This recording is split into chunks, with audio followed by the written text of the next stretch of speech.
Here we go, 1972 Oldsmobile 442. I think it's 4-speed, 4-barrel carburetor, dual exhaust.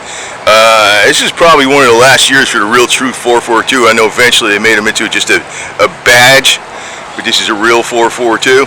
72 was really considered the last year for really the real muscle cars. They started getting heavy with the emissions in 73. They came with the 5-mile-an-hour bumper. Last year the Convertible probably did this car, but you can see it's fully optioned. It's loaded up. I think it even has air conditioning in it, which is pretty unusual for that time when you had Convertible. A lot of people didn't get air conditioning. I think it's got air conditioning. Maybe not. It's a big 1,000-something over there. Maybe not. Maybe not. Yeah, it's got it right there. Air conditioning, 4-season. The bucket seats. It's fully optioned out. And it's got like an oyster white interior, which is great because you get in this thing in the sun, when you put that top down, just anything, even that's vinyl, will burn you. And black vinyl, forget about it. That's what I had on my 69 Roadrunner. So it's got the glass window in the back.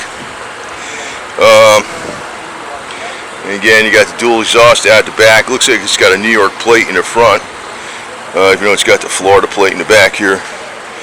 So, and you can see how the taillights are integrated into the bumper. You got them above and below, so you can see them at all different angles.